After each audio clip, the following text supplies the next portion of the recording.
আসসালামু আলাইকুম everyone, welcome back to my channel my কিচেনে সবাইকে স্বাগত জানাই নতুন কোনো রেসিপি দেখার জন্য। আজকে তোমাদের আমি একদম দোকানের মতো পারফেক্ট নরম তুলতুলে রসালো সীতাভোগ মিষ্টি বানিয়ে দেখাবো। খুবই অল্প সময়ের মধ্যে বানিয়ে নিতে পারবে, কোনো রকম ছানা বানানোর ঝামেলা ছাড়াই। তো আজকে তোমাদের আমি খুব সহজে বাড়িতে কিভাবে সীতাভোগ মিষ্টি বানাবে সেটাই শেয়ার করব, আর একদম সহজভাবে বানিয়ে দেখানোর চেষ্টা করেছি। কোনো রকম ছানা বানানোর ঝামেলা ছাড়াই আমি এখানে পনির দিয়ে আজকে মিষ্টিটা বানিয়ে তোমাদের দেখাবো। তো তার জন্য দেখো এখানে আমি 200 গ্রাম পনির নিয়েছি, আর পনিরটাকে আমি একটু গ্রেটার দিয়ে গ্রেট করে নেব।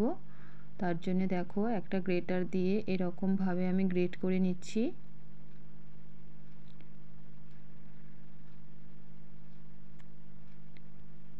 তো এখানে আমার পনিরটা কিন্তু খুব ভালোভাবে গ্রেট করা হয়ে গেছে।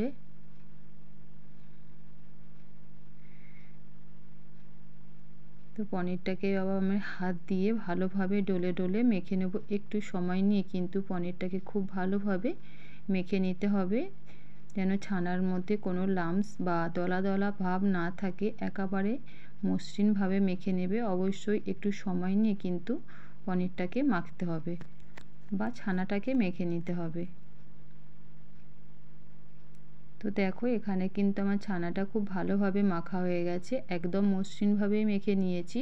আর একদম মাখনের মতো স্মুথভাবে মেখে নেবে, তবেই কিন্তু খুব ভালোভাবে মিষ্টিটা বানানো যাবে। তো দেখো এবার আমি ছানার মধ্যে 3 চামচ পরিমাণ গোবিন্দভোগ চাল খুব শুকনো গুঁড়ো করে নিয়েছি, আর তার সঙ্গে দিয়েছি আমি 2 চা চামচ ময়দা। দুটোকে একত্রে ভালোভাবে মিশিয়ে আমি এখানে অ্যাড করছি। অবশ্যই কিন্তু এখানে ময়দা বা কর্নফ্লাওয়ার দুটো যে কোনো একটা ব্যবহার করতে হবে। তো এটাকে দিয়েও খুব ভালোভাবে আমি মেখে নিচ্ছি। আর এখানে কিন্তু শুকনো চালের গুঁড়াই ব্যবহার করতে হবে। আর তার সঙ্গে দেখো হাফ টিস্পুনের মতো আমি একটু ঘি দিয়েছি, দিয়ে খুব ভালোভাবে আমি মেখে নিচ্ছি। আর মাখাটা যতটা ভালো হবে মিষ্টিগুলো কিন্তু পারফেক্টভাবে তৈরি হবে, তাহলে কিন্তু তেলে ভাজবার সময় ভেঙে যাবে না। তাই একটু সময় নিয়ে অবশ্যই ভালোভাবে ডলে ডলে ছানাটাকে মেখে নিতে হবে। তো এখানে দেখো আমার ছানার মিশ্রণটা কিন্তু রেডি হয়ে গেছে, খুব ভালোভাবে আমি মেখে নিয়েছি।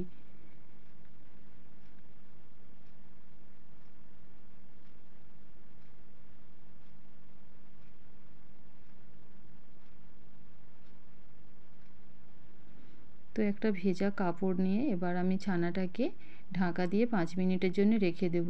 এখানে যদি তোমাদের ছানাটা একটু ড্রাই বা শক্ত বলে মনে হয়, তাহলে সেক্ষেত্রে তোমরা 3 থেকে 4 চামচ পরিমাণ দুধ বা পানি দিয়ে ডোটাকে ভালোভাবে মেখে নিতে হবে।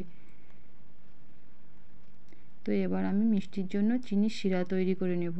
তার জন্য দেখো প্যানের মধ্যে দিয়ে দিচ্ছি আমি 1 কাপ পরিমাণ চিনি, আর ওই কাপ মেপেই আমি এখানে 1.5 কাপ পরিমাণ পানি দিচ্ছি।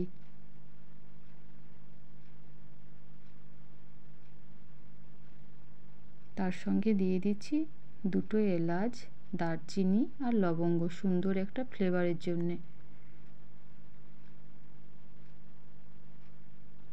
তো চিনির শিরাটা আমি এখানে খুব বেশি গাঢ়ভাবে তৈরি করব না, শুধুমাত্র চিনির শিরাটা একদম চিপচিপে ভাব হবে এরকমভাবেই তৈরি করে নেব। চিনিটা ভালোভাবে মেল্ট হয়ে গিয়ে শুধুমাত্র আমি 2 থেকে 3 মিনিটের জন্য চিনির শিরাটাকে একটু ফুটিয়ে নামিয়ে নিচ্ছি। তো এদিকে দেখো আবারও 5 মিনিট পর আমি ডোটাকে একটু ভালোভাবে মেখে নিচ্ছি। তো আজকে আমি মিষ্টিগুলো দেখো এইরকম একটা মোল্ডের মধ্যে দিয়ে বানাবো, আর দেখো এই মোল্ডের মধ্যে এরকম একটা ছিদ্রযুক্ত জাল আছে, আর এই জালটা দিয়েই কিন্তু মিষ্টিগুলো খুব সুন্দরভাবে বানিয়ে নেওয়া যাবে। তো দেখো কিছুটা পরিমাণ ছানার ডো আমি এইভাবে মোল্ডের মধ্যে ভরে নিচ্ছি।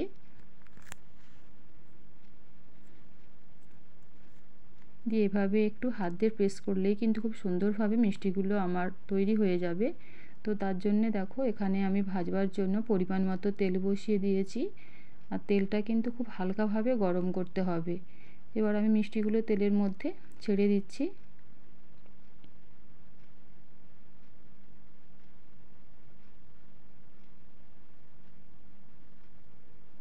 তো মিষ্টিগুলো ভাজতে কিন্তু খুব বেশিক্ষণ সময় লাগে না, একদম অল্প সময়ের মধ্যে মিষ্টিগুলো ভেজে নেওয়া যাবে। আর খুব বেশি কিন্তু কালার করবে না, এরকম সাদাভাবেই কিন্তু মিষ্টিটা ভেজে নিতে হবে, তাহলে খুব সুন্দর একটা কালার আসবে। যেমন ঠিক মিষ্টি দোকানে সীতাভোগের কালার হয় একদম সাদা, সেরকমভাবেই তৈরি হবে। তো দেখো এবার আমার মিষ্টিটা ভাজা হয়ে গেছে, আমি তেল ছড়িয়ে তুলে নিচ্ছি।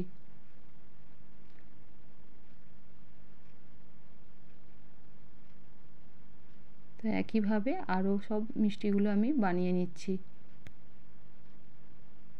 আর এই মোল্ড দিয়ে কিন্তু খুব সহজে মিষ্টিগুলো বানিয়ে নেওয়া যায়। তোমরা কিন্তু মোল্ড তোমাদের হাতের কাছে না থাকলে গ্রেটার দিয়েও বা পলিথিন ব্যাগের মধ্যে ভরেও এই কাজটা করে নিতে পারবে। সেক্ষেত্রে কি করবে, একটু ব্যাটারটা একটু নরমভাবে মেখে নেবে, তাহলে কিন্তু খুব সুন্দরভাবে তৈরি হয়ে যাবে। তো দেখো এখানে কিন্তু মিষ্টিগুলো আমার ভাজা হয়ে গেছে, আমি তুলে নিচ্ছি। আর তুলবার আগে একটু চেক করে নেবে যেন ভালোভাবে ভাজা হয়েছে। তো প্রথম অবস্থায় বা গরম অবস্থায় কিন্তু একটু নরম মনে হবে, কিন্তু ঠান্ডা হয়ে যাওয়ার পর মিষ্টিটা খুব সুন্দরভাবে শক্ত হয়ে যাবে বা মুচমুচে হয়ে যাবে। তো এইভাবেই কিন্তু সমস্ত মিষ্টিগুলো দেখো আমি ভেজে নিয়েছি। তো এই কিছুটা পরিমাণ আমি ছানা রেখে দিয়েছিলাম নিকুতি মিষ্টি বানানোর জন্য। তো ছানার মধ্যে আমি হাফ টিস্পুনের থেকে একটু কম ময়দা অ্যাড করেছি আর অল্প একটু ঘি দিয়ে খুব ভালোভাবে মেখে নিচ্ছি। তার সঙ্গে দেখো 1 চিমটি পরিমাণ আমি দিয়েছি বেকিং পাউডার। তো না দিলেও কিন্তু হবে, তো যেহেতু ছানার পরিমাণ খুবই কম, তো অল্প একটু দিলেই কিন্তু হয়ে যাবে। তো এবার আমি ডো থেকে দেখো ছোট ছোট করে মিষ্টির শেপ নিয়ে নিচ্ছি। আর যে সাইজের মিষ্টি বানাবে সেই সাইজের এই লিচিগুলো কেটে নেবে। তো একদম ছোট ছোট করে আমি বানিয়েছি আর হাতের সাহায্যে এইভাবে গোল গোল করে একটু লম্বাটে শেপ দিয়ে নিচ্ছি। তো তোমরা কিন্তু লম্বা গোল যে কোনো শেপেই মিষ্টিটা বানিয়ে নিতে পারো। তো ব্যাস এখানে সমস্ত মিষ্টিগুলো আমার তৈরি হয়ে গেছে, এবার আমি ভেজে নেব। তো তার জন্য দেখো প্যানের মধ্যে পরিমাণ মতো তেল আমি হালকা গরম করে নিয়েছি আর একে একে মিষ্টিগুলো আমি তেলের মধ্যে ছেড়ে দিচ্ছি।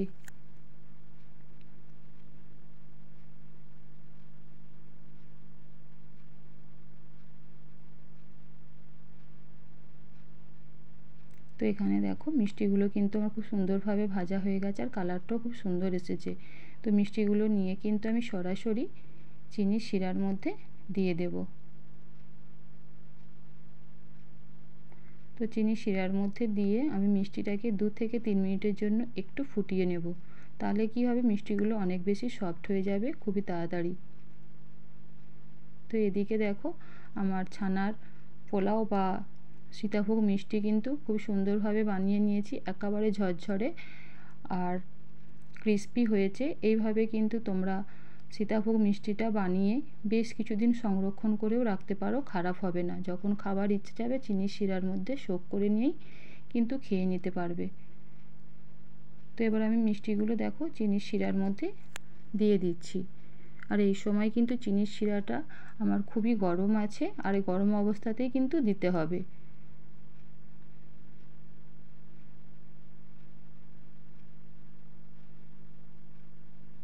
দিয়ে একটু নেড়ে চেড়ে নিচ্ছি আর এইভাবে চিনির শিরার মধ্যে আমি পোলাওটা রেখে দেব 5 থেকে 10 মিনিটের জন্য। তার মধ্যেই কিন্তু পোলাওটা আমার খুব সুন্দরভাবে রেডি হয়ে যাবে বা সীতাভোগ মিষ্টি কিন্তু খুব সুন্দরভাবে আমার এখানে রেডি হয়ে যাবে। তো দেখো আমি এখানে 10 মিনিট পর মিষ্টিটা তুলে নিচ্ছি আর অবশ্যই চেষ্টা করবে এখানে চিনির শিরাটা খুব ভালোভাবে ঝরিয়ে তুলে নেবার। তো এই অবস্থায় কিছুক্ষণ বাইরে রাখার পর কিন্তু মিষ্টিটা একদম ঝরঝরেই তৈরি হয়ে যাবে।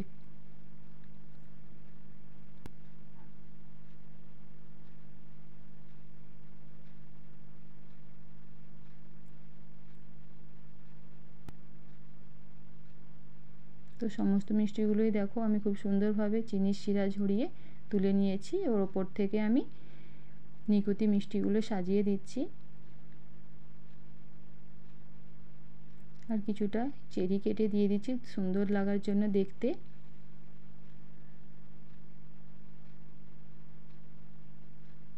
তো দেখো এখানে আমার সীতাভোগ মিষ্টি কিন্তু খুব সুন্দরভাবে রেডি হয়ে গেছে, খুবই অল্প সময়ের মধ্যে একদম ঝটপট ভাবে বানিয়ে দেখানোর চেষ্টা করেছি। আর মিষ্টিটা দেখেই তোমরা নিশ্চয়ই বুঝতে পারছো বন্ধুরা কতটা পারফেক্টভাবে তৈরি হয়েছে।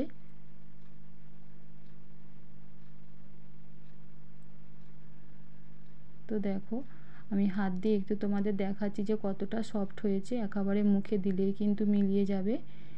আর নিকুতি মিষ্টিগুলোও কিন্তু একদম পারফেক্টভাবেই তৈরি হয়েছে, ভীষণই সফট। তো আজকের রেসিপি যদি তোমাদের ভালো লাগে থাকে প্লিজ বন্ধুরা লাইক কমেন্ট এবং শেয়ার করতে একদম ভুলবে না। আর চ্যানেলটা সাবস্ক্রাইব করে পাশে থাকা অনুরোধ রইল। আর